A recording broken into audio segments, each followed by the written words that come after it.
away immediately. As a pregnant woman, I went to the checkup with my husband, but I was the only one led to the neighboring room. There, the doctor showed me something that made me want to scream. The doctor whispered urgently. Stay quiet. Don't let him notice you. It revealed my husband's chilling true form. Desperate to avoid his gaze, I sprinted outside. But midway, sharp pain gripped my belly, and I collapsed. What do I do? I wondered. Suddenly, a car appeared before me, and I was dragged into it. I am Olivia, 32 years old. As an office worker, I was caught up in work every day, leading a life where I only slept at home. 2 years ago, on my way home from work, I encountered my husband, Michael, who was selling flowers from a mobile cart. His lonely eyes left an impression on me, and occasionally, I would visit to buy the small bouquets he created.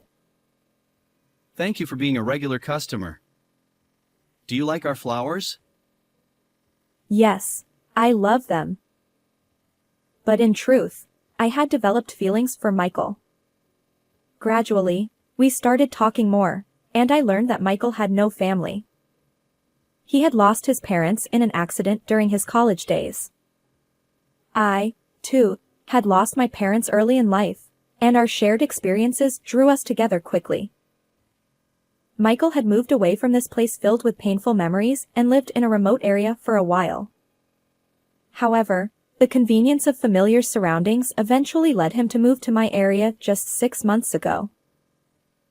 Before long, we both realized that we were essential to each other and got married. I left the apartment I had been renting and moved into my husband Michael's apartment. Our life together, sharing household chores, was filled with happiness. However, there was one thing that bothered me. Michael wouldn't let me enter his room. His room had a separate balcony with running water, but access to it was strictly prohibited. Why won't you let me inside? Let me at least clean it. I'm nurturing a precious new plant species there. If it's exposed to even a slight temperature change, it could be disastrous. I reluctantly accepted his explanation, although it didn't quite sit right with me. From that day on, Michael always locked his room whenever he left. Perhaps he doesn't trust me. It's a bit sad, I thought, my heart heavy with unease. One day, when I returned home early from work, I found a key lying in front of Michael's room. Without thinking, I picked it up. Suddenly, a voice behind me shouted, Return that key immediately. Startled by the shouting voice from behind, I watched as my husband snatched the key from my hand, his expression more terrifying than anything I had ever seen before. I've warned you not to enter my room. I only picked up the key that was lying here. I haven't opened any doors. So you haven't been inside? No. My husband's anger surprised me, and I found myself on the verge of tears. I'm sorry for raising my voice, Michael said, his demeanor softening. There's no need to get so upset. It's just that I've been worried about the seedlings I'm nurturing. Michael's usual kindness returned as he gently wiped away my tears. Being diligent at work is a good thing, but ever since then, an awkward tension has hung between us. From that point on, I found myself constantly on edge, wondering when Michael would explode in anger. It was around this time that I began sensing a rift between my husband and me. During that time, the smell of food made me feel nauseous, so I visited the obstetrician. There, I discovered I was pregnant. We're going to have a child, I told my husband. His response was hesitant. Oh. I see. I pressed him. What's with that reaction? Aren't you happy? He replied. It caught me off guard because it was sudden. Becoming a father. It's quite profound. Although he smiled and gently touched my belly, I sensed his lack of enthusiasm. Honestly, I wasn't fully prepared for parenthood either. Perhaps that's why I could empathize with his feelings to some extent. From the next day onward, my husband took the initiative not only with grocery shopping but also cooking meals and brewing tea. Michael seems pleased, I thought. While my morning sickness wasn't severe, I was at a critical point in my work, so I decided to leave household chores to my husband. I felt genuine gratitude for his consideration, especially since my job was becoming increasingly challenging. At work, I managed to keep up with my usual tasks, but when I returned home, I was drained. You need to nourish the baby. Yes, I understand. He then prepared pumpkin soup, my favorite, with care. In his apron, he thoughtfully crafted a smooth soup, considering both our unborn child and me. The following day and every day after, he continued to cook nutritious meals and serve beneficial teas. However, despite his concern, my morning sickness worsened day by day, and I began to feel pain in my abdomen. Just as the scheduled checkup approached, my husband insisted on driving me to the obstetrician. Soon, we sat in the examination room, waiting for the doctor. Let's conduct a more detailed examination. Unexpectedly, the doctor suggested and led me alone to an adjacent room. There, a shocking revelation awaited me. The doctor's stern expression intensified as he whispered. You must escape immediately. Confused, I asked, "What did you just say?" The doctor hushed me and showed me a photo on his phone, an astonishing image. "I can't believe this!" I stammered. Stay inconspicuous near the staff entrance. I'll explain everything later. The doctor instructed. My mind spun in turmoil as I followed his advice and stood before the door, my emotions in turmoil. Suspicion toward my husband grew as I stared at the photo the doctor had revealed. But I couldn't fully process it. Furthermore, I couldn't fathom why the doctor had summoned me to this place. Can I trust what the doctor said? What should I believe? And before I knew it, I was running as fast as I could. I don't have a specific destination, but if I don't hide, the baby might be in danger, I thought. Straining every muscle, I pushed myself to move away from the hospital, gasping for breath. It hurts. Suddenly, the pain in my abdomen intensified, and I collapsed on the spot. What should I do? If I'm discovered, it'll be a disaster. Despite my attempts to stand, my knees trembled uncontrollably from fear.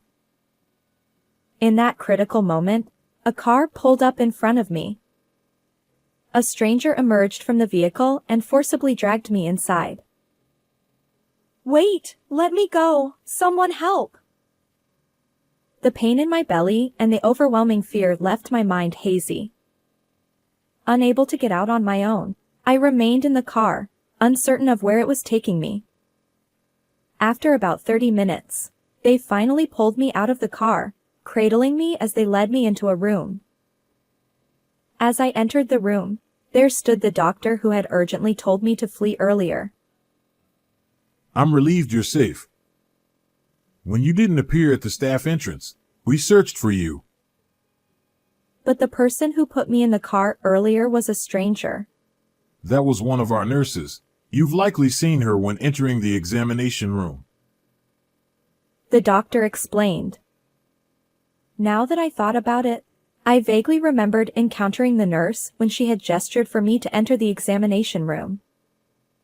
Despite the nurse's repeated assurances during the car ride, "You'll be fine, don't worry," my confusion had rendered her words unheard. As it turned out, the nurse had driven me around for 30 minutes, waiting for my husband to leave the hospital. The doctor apologized, explaining that the sudden shock from the photo had left me unsettled. I'm truly sorry. We've informed your husband that you need urgent surgery and asked him to wait at home. The doctor's unwavering commitment to a mere patient intrigued me. When I inquired about the reasons behind his actions, the doctor revealed a profound purpose. The doctor, who is the director of this hospital, explained to me the reason for saving the photo he showed me. That left me astonished. Gradually, my thoughts began to align, making sense of the bewildering situation. After a while, I noticed my throat was parched. I reached for my water bottle, intending to take a sip of tea, but the doctor intervened. Hold on. He said, leaning in to sniff the liquid. How long have you been drinking this? About a month. My husband has been making it for me. The doctor's response was unexpected. This is a type of tea that pregnant women should avoid. Reflecting on it, I realized that since my husband started brewing the tea, my nausea and abdominal pain had intensified. Could this be the cause of my discomfort? I asked. The doctor nodded solemnly, and suddenly, my situation became clear. What kind of person is he? I wondered aloud. And why didn't you immediately report this to the police? The doctor explained that he wanted personal retribution. After hearing his reasoning, I was rushed to the director's hospital for treatment. Unfortunately, I miscarried. Following the procedure, as I lay on the bed, tears streaming down my face, the doctor and nurse comforted me. It's a difficult time, they said, gently patting my back. You were in the early stages of pregnancy, so once the anesthesia wears off, you can go home. But stay here for now, considering your husband's situation. The doctor had prepared a nearby room at the nurse's station, just in case. Alone in the room, grief over losing the baby overwhelmed me. Gradually, that grief transformed into anger. I'll never forgive Michael. I'll investigate thoroughly and make him pay. Determined, I first called my husband. Olivia. They suddenly said you needed surgery, and I was worried. How are you feeling? The baby didn't make it, and I'll be in the hospital for a while. As soon as I voiced it, tears overflowed, and I sobbed uncontrollably. Michael kept repeating insincere words like, "It's tough, isn't it?" or "I'm feeling sad too," until I stopped crying. You must feel alone. I'll come to your hospital room right away. After a while, when I finally calmed down, Michael's voice softened. Visiting hours are over now. Come tomorrow at 10 a.m. He genuinely listened to my request. The next day, I left the hospital at the time Michael was supposed to visit. I returned home and noticed his car wasn't in the driveway. Sneaking inside through the front door, I found Michael was absent as well. This was my chance. I reached for the doorknob of his room. It wasn't locked, and the door swung open. Inside, I discovered things beyond my imagination, and even more shocking items revealed themselves one after another. With this much evidence, I felt confident. I immediately called Michael. "Where are you?" At the hospital. I'm having them check the room where you're staying. Sorry. I've already been discharged. What? His voice echoed like a roar, and he demanded to know where I was. When I told him I was back home, he abruptly hung up the phone. Within about 10 minutes, my husband rushed into the house, clearly flustered. When he saw me sitting on the sofa, he let out a relieved sigh and said, It must have been tough. I replied nonchalantly and placed something I had found in his room on the table.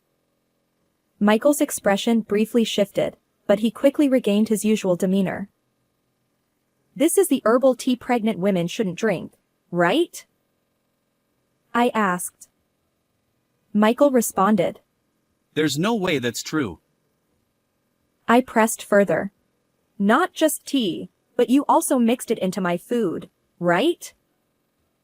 I placed a bowl of soup from the freezer on the table. Michael shook his head vigorously, denying any involvement.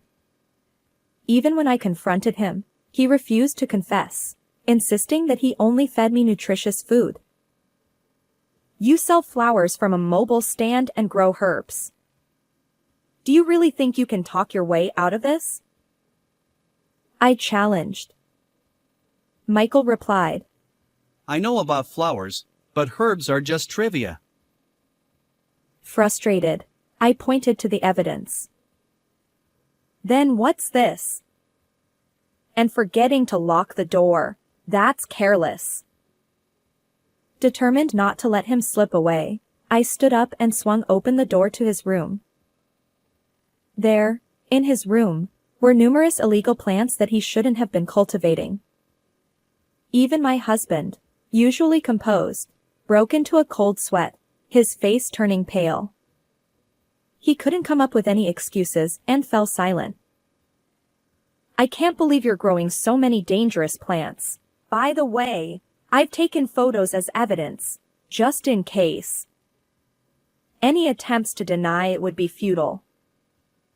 His mouth moved, but he only mumbled vague responses.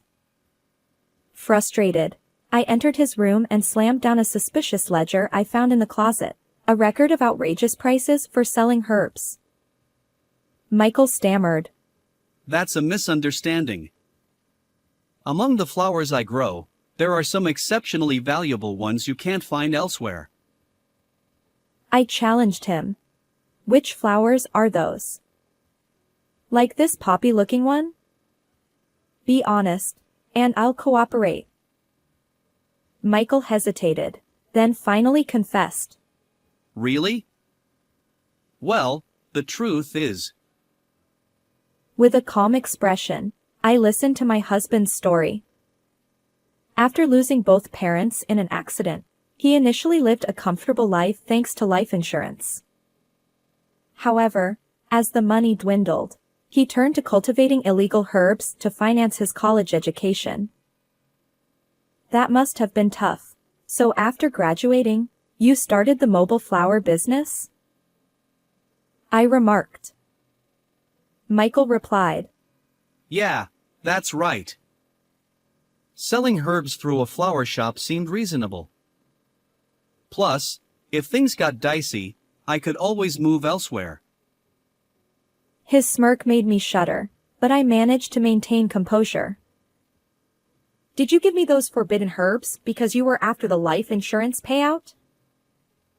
I confronted him, thrusting the expensive insurance certificate I found in the closet toward him. Michael's face twitched in surprise. This was for you in case something happened. He stammered. Ordinary policies don't cost $350,000. Were you planning to send both me and our unborn child to the afterlife?